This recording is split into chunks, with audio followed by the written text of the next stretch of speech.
আসসালামু আলাইকুম। ডিসেম্বরে আসছেন শেখ হাসিনা বাংলাদেশে।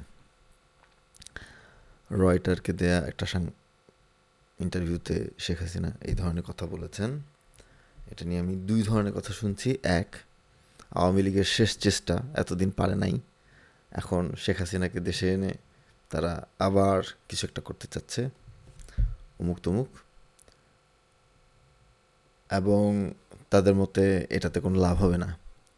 আবার আরেক ধরনের শেখ হাসিনার মত যদি ধরা হয়, তিনি জীবনের হুমকি নিয়ে হলেও তিনি দেশে আসতে চান, দেশের মাটিতে মরতে চান, যেখানে তার পরিবারকে নিহত করা হয়েছে। ডিসেম্বরে শেখ হাসিনা আসবেন, আমার মনে হয় এটা এটা একটা মানে নিউজ, বিশ্বাসযোগ্য নিউজ। ভারতে শেখ হাসিনা ডেফিনেটলি ভালো অবস্থায় নাই। এটা ইউরোপের কোনো একটা দেশ হতো, আমেরিকাতে থাকতেন যদি উনি, তাহলে মানে আমরা দেখতাম যে ওনার রেগুলার মিডিয়া অ্যাপিয়ারেন্স দেখতাম, ওনার পার্সোনাল লাইফ আনইন্টারাপ্টেডলি ওখানে নতুন করে শুরু করার মতো সুযোগ ছিল, কিন্তু ভারতের মতো দেশে সেটা সম্ভব হয়ে ওঠে নাই। এবং তার জন্য বেস্ট অপশনই হচ্ছে এরকম ধরনের একটা প্রিজন লাইফের চাইতে বাংলাদেশে ফেরা উচিত। এবং এখনই ডিসেম্বর একটা ভালো সময়, কারণ হচ্ছে রিভলিউশনের পর যখন মানুষের মাথা খুব গরম, সিচুয়েশন খুবই টকবকে, তখন মানুষকে একটু শান্ত হওয়ার সুযোগ দিয়ে এখন যথেষ্ট সময় পার হয়েছে। এখন আমার মনে হয় সে ডিসেম্বরে বাংলাদেশে ফেরত আসার ব্যাপারে উদ্যোগ নিলে এটাতে অবাক হওয়ার কিছু নাই, এবং এটাই অবভিয়াস। এর এছাড়া আসলে কোনো গতি নাই।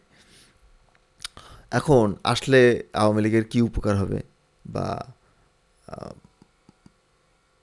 কোনো গ্যাঞ্জাম হবে কি না। এক ধরনের কথা তো আছে যে উনি এসে এখন গ্যাঞ্জাম করতে চাচ্ছেন, ঠিক আছে। তো গ্যাঞ্জাম তো আসলে হবেই।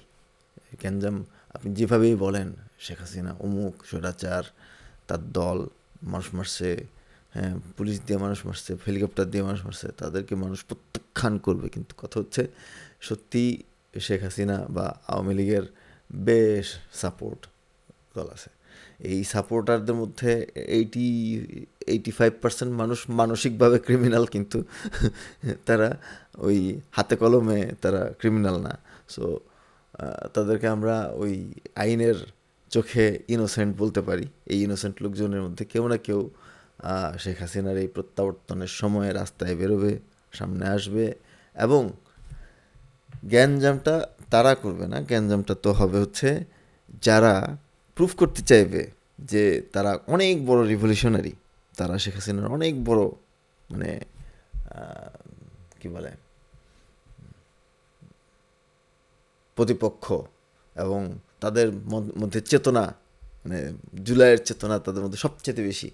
তারা এসে ব্রুট ফোর্স ব্যবহার করবে, অনেক বেশি ফোর্স ব্যবহার করবে, এবং বেশি ফোর্স ব্যবহার করতে গিয়ে অল্প কিছু, আমি শিওর যে শেখ হাসিনা অনেক মানুষ পাবে না। এই অল্প কিছু মানুষ যারা রাস্তায় আসবে, তারা তাদের এই ব্রুট ফোর্সের কারণে তাদের মধ্যে আবার ওই জুলাইয়ের মতো সিচুয়েশন তৈরি হতে পারে। এখন এই যে মানে মানে প্রমাণ করার চেষ্টা, আমি নিজেকে অনেক বড় জুলাইয়ের চেতনাবাজ প্রমাণ করার চেষ্টা করব, এইটা তো এখন মার্কেট, তাই না? তো আমরা যদি দেখি যে শেখ হাসিনার সময়ে সে যে একটা আচ্ছা, এইটাতে যাওয়ার আগে আমি আরেকটা কথা বলি যে শেখ হাসিনা তার ইন্টারভিউতে বলছেন যে লম্বা সময়ে যদি একটা রাষ্ট্র একজন মানুষ সরকার চালায় তাহলে তার ভুলভ্রান্তি হতেই পারে, এটাতে কোনো মানে মানে ইয়ে নাই, ভুল নাই। সত্যি এত লম্বা সময় যদি কেউ সরকার চালায় তাহলে তার ভুল ভ্রান্তি হতে পারে, কিন্তু কেন তিনি এত লম্বা সময় ক্ষমতায় থাকতে পারলেন, এই থাকতে পারার জন্য যে তিনি পাতানো নির্বাচন, অটো পাস নির্বাচন, তারপর আমিরামি নির্বাচন, এই যে তিনটা গ্যাঞ্জাম করেছেন, তিনটা মানে বাজে নির্বাচন করেছেন, এটার জন্য তো তার শাস্তি হওয়া উচিত। উনার এত শখ কেন ক্ষমতা থাকার? এই যে এত যে মানে জোর করে শখ করে লম্বা সময় ক্ষমতায় থাকা 42 সাল পর্যন্ত যে চেষ্টা, এটা তো অপরাধযোগ্য অপরাধ, শাস্তিযোগ্য অপরাধ। তো এটার জন্য তোমরা শাস্তি পেতেই হবে। এইটার কারণেই তো ভুলটার হলো, মানে ভুলটা শুধরানো গেল না, তাই না? এবং যদি তার গদি চলে যায় এই ভয়েই তো এত বড় ব্রুট ফোর্স। এখন এই যে পাতানো নির্বাচনগুলো হয়েছে, পাতানো নির্বাচনগুলোতে যে ইলেকশনে আমার মনে আছে যে আমি ইলেকশন সেন্টারে গেছি, হ্যাঁ, লাইনে দাঁড়ায় আছি ঘন্টার পর ঘন্টা, লাইন আগাচ্ছে না, কেউ যাচ্ছে না। যেই 15-20 মিনিট পর সামনে আসার পর, যখন 15-20 মিনিট অপেক্ষা করার পর আগের জনের পর যখন আমার ডাক পড়লো যাব, তখন আমাকে ভোট দিতে যাইতে মানে বাধা দিচ্ছে কে? আমার এলাকার এক ছোট ভাই, যাকে আমি বাসায় গিয়ে পড়াইছি, হ্যাঁ, বিনা পয়সায়।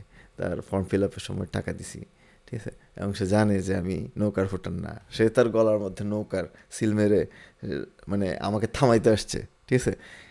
আমি তাকে ধাক্কা দিয়ে ঢুকে যে ভোট দিছি, এবং ভোট দিতে গিয়ে দেখি আমার প্রিয় শিক্ষক সেখানে বসে আছেন, এবং প্রিয় শিক্ষকের সাথে আরও অন্যান্য যেই সব মানে কর্মকর্তা আছেন, এবং যারা কি জানি থাকে না, ওই যে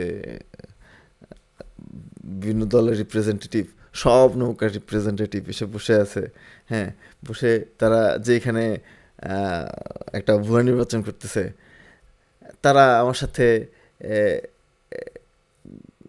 গল্প শুরু করে দিছে। 10-15 মিনিট ধরে তারা গল্প করবে, ঠিক আছে, মানে ভোট আগাবে না। তো এই যে সব কিছু হইল, এত মানে কাহিনী কসরত তাদের, তারা হইতে দিল। মানে আমরা যাদেরকে বললাম যে তারা আওয়ামী লীগ না, কিন্তু তারা কিন্তু সরকারি কর্মকর্তা, নইলে তারা অন্য দলের সাপোর্টার, নইলে শিক্ষক, নইলে তাদের চোখের সামনে এই ধরনের একটা ভুল নির্বাচন, পাতা নির্বাচন হচ্ছে, তারা টাকার বিনিময়ে হোক, ভয়ে হোক, যেভাবে হোক তারা সেটাতে পার্টিসিপেট করলো, তারা সেটা হইতে দিল, তাদের চোখের সামনে হইলো, তারা কাউকে কিছু বলল না। তার মানে এই অপরাধে তো তাদেরও হাত আছে, তাই না? খালি শেখ হাসিনার হাত তা তো না। তার এটা একটা সমন্বিত একটা যে চেষ্টা, এবং সেই সমন্বিত স্বৈরাচার কন্টিনিউয়াস প্রসেসে, মানে লম্বা সময় স্বৈরাচারকে থাকতে দেওয়ার যে প্রক্রিয়া, সেই প্রক্রিয়াতে অনেক মানুষ ইনভলভ। আজকের দিনে মনে করেন যে সংসদে আছেন এমন লোকও ইনভলভ। আজকের দিনে সরকারি মানে জুলাইয়ের ব্যাজ লাগায় যে সরকারি অফিসে বসে আছেন, সেও ইনভলভড, অনেকেই ইনভলভড। হাসনাত আবদুল্লাহরা তো আপনার ছাত্রলীগের কর্মী ছিল, তারাও টুকটাক ইনভলভ হতেই পারে, এটা তো অস্বাভাবিক কিছু না। তো এই সবার ইনভলভমেন্টের থ্রুতে যে স্বৈরাচার ছিল, আজকের দিনে যদি স্বৈরাচারের মানে বিরোধী এবং জুলাইয়ের চেতনা, এরাই সবচেয়ে বেশি দেখানোর জন্য চেষ্টা করবে। তাদের দেখাইতে হবে, তাদের তো প্রুফ করতে হবে, আদারওয়াইজ তো জিনিসটা হবে না। তো এই ঠিক আমরা যদি দেখি যে জুলাইয়ে যে ব্রুট ফোর্স ব্যবহার হয়েছে, সেখানে তার আলোক ছিল হচ্ছে যে কে কত বড় আওয়ামী লীগার, কে কত বড় মুক্তিযুদ্ধের চেতনাবাজ, সেটা প্রুফ করার জন্যই তো তারা ব্রুট ফোর্স ব্যবহার করেছিল, এবং সেই ব্রুট ফোর্সে অনেক অনেক ঝামেলা হয়েছে। তো শেখ হাসিনা যখন আবার মানে আসবে, তখন কিছু মানুষজন রাস্তায় নামবে, এবং তাদেরকে জুলাইয়ের চেতনা দেখাইতে গিয়ে আমরা দেখব যে কিছু অঘটন ঘটছে। সো অঘটনের মানে জন্য ব্যাপারে সতর্ক থাকতে হবে। এবং এখন আওয়ামী লীগের পক্ষে মানে শেখ হাসিনা আসলে আওয়ামী লীগের কী উপকার হবে? প্রথমত হচ্ছে যে শেখ হাসিনার যদি মন ভালো লাগে, তাহলে শেখ হাসিনার জন্য একটা ভালো জিনিস হবে, কিন্তু আওয়ামী লীগের জন্য ডেফিনেটলি একটা ভালো জিনিস হবে, ঠিক আছে? এর তো কোনো সন্দেহ নেই। যখন শেখ হাসিনা দেশে ফিরবে, তখন আবার নতুন করে আওয়ামী লীগের মানে ফেরত আসা, রাজনীতিতে ফেরত আসার সুযোগটা আবার তৈরি হবে, ঠিক আছে? শেখ হাসিনা জেলে থাকবে, হয়তো তার মৃত্যু পর্যন্ত জেলে থাকতে হইতে পারে, তার হইতে পারে, কিন্তু ধারাবাহিকভাবে এটা এটা আওয়ামী লীগকে রাজনীতিতে ফেরত আসার ব্যাপারে সাহায্য করবে। মানুষজন আবার টুকটাক মানে এখন শেখ হাসিনা ফেরত আসবে ঠিকই, কিন্তু শেখ হাসিনা যেভাবে বলেছেন যে তার সহকর্মীদেরকে নিয়ে ফেরত আসবেন, সব সহকর্মীকে উনি ফেরত আনতে পারবে বলে আমার মনে হয় না। কারণ যারা এই স্বৈরাচার ইন্ডাস্ট্রি করে টাকা পয়সা নিয়ে, টাকার জন্য স্বৈরাচার ইন্ডাস্ট্রিতে কাজ করে বিদেশে বাড়ি গাড়ি করেছেন তারা, এবং তাদের ওই বাড়ি গাড়িতে পৌঁছেছেন, তারা ফেরত আসতে চাইবেন না। এবং খুব বেশি মানুষের অ্যাক্টিভিটিও তো চোখে পড়ে না। তো আমি অবাক হব যদি হাসান মাহমুদ মানে ফেরত আসে, যে সে তো একবার ব্রিটেন ইউরোপ পর্যন্ত পৌঁছে গেছে। এখন যদি সে, এবং তারা দেখি যে সে বিভিন্ন অনুষ্ঠান করার জন্য ইন্ডিয়া অমুক তমুক সব জায়গায় চলে আসেন। এখন বাই এনি চান্স আমি যদি ওকে দেখি যে উনি বাংলাদেশে আসছেন, তাহলে আই রিয়েলি অ্যাপ্রিসিয়েট, মানে রিয়েলি অ্যাপ্রিসিয়েট এই ধরনের কিছু মানুষ আসলে আওয়ামী লীগের জন্য খুবই খুবই উপকার হবে। তা আওয়ামী লীগের ফেরত আসার সম্ভাবনা তৈরি করবে। এখন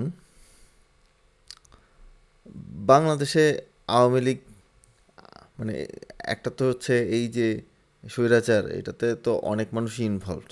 আজকের দিনে যারা বিএনপির মানে সরকারে আসছে দেখে কন্ট্রাক্ট বাগায় নেওয়ার চেষ্টা করছেন, বিভিন্ন পজিশন বাগায় নেওয়ার চেষ্টা করছেন, তারাও বিভিন্নভাবে ইনভলভড।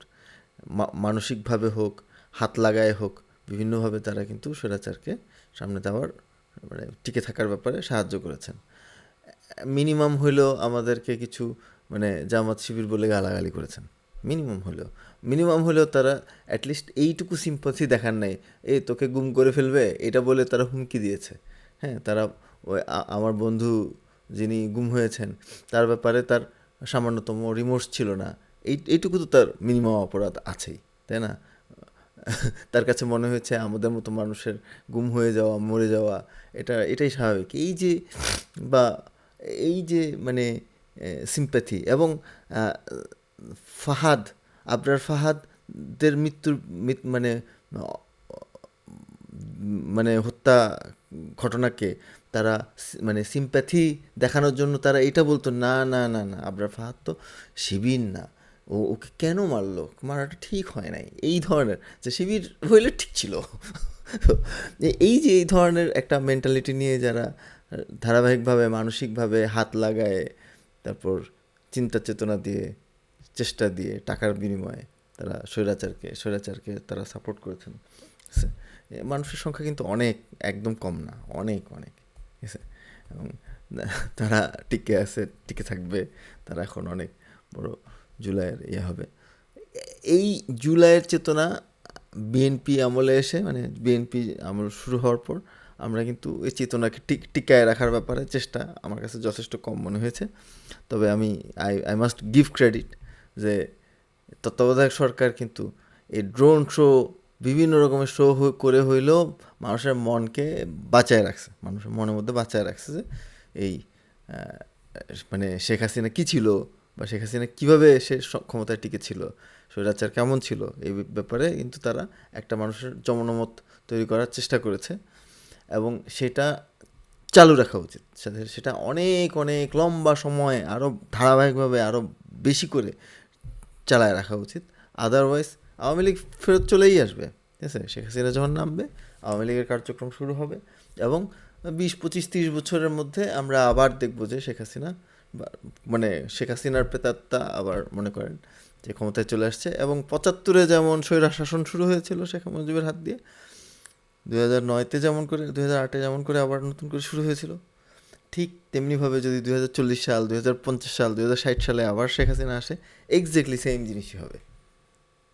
এটা এর কোনো মানে ব্যত্যয় ঘটার কোনো সম্ভাবনা নাই। সো ইন দ্যাট সেন্স অনেক লম্বা সময় এই শেখ হাসিনা মানে সময়কাল, স্বৈর শাসনের যে দুঃসময়, এই সময়গুলোকে মানুষের মনের মধ্যে টিকায় রাখতে হবে, বাঁচায় রাখতে হবে। এটার জন্য টাকা খরচ করতে হবে, এটার জন্য ইনিশিয়েটিভ নিতে হবে, এটার জন্য চেষ্টা করতে হবে। আদারওয়াইজ সিচুয়েশন ঘুরে যেতেই পারে। মানে আওয়ামী লীগ তো নতুন করে ভালো কিছু করে দেখানোর সুযোগ পাবে না, যেটা হবে যে মানে এখন যারা ক্ষমতায় আছে তাদের ভুলের কারণে আওয়ামী লীগের আবার ফেরত আসার সুযোগ তৈরি হবে। এইটা হইতে দেওয়া উচিত না। নতুন অপোনেন্ট তৈরি করা উচিত, নতুন করে রাজনীতিকে রিঅর্গানাইজ করা উচিত। জুনায়েদ সাকিদের মতো দলকে খেয়ে ফেলে, হ্যাঁ, মানে তাদেরকে কি বলে বাড়ি গাড়ি দিয়ে পক্ষে এনে নতুন রাজনীতি হবে না, ঠিক আছে? নতুন অপোনেন্ট তৈরি করতে হবে, নতুন আইডিওলজি তৈরি করতে হবে, ঠিক আছে? মানে বিপরীত মানে বিভিন্ন দিকের আইডিওলজিকে গ্রো করার সুযোগ দিতে হবে, তাহলে এই মানে মুজিববাদ পুরোপুরি নিপাত যাবে। ধন্যবাদ।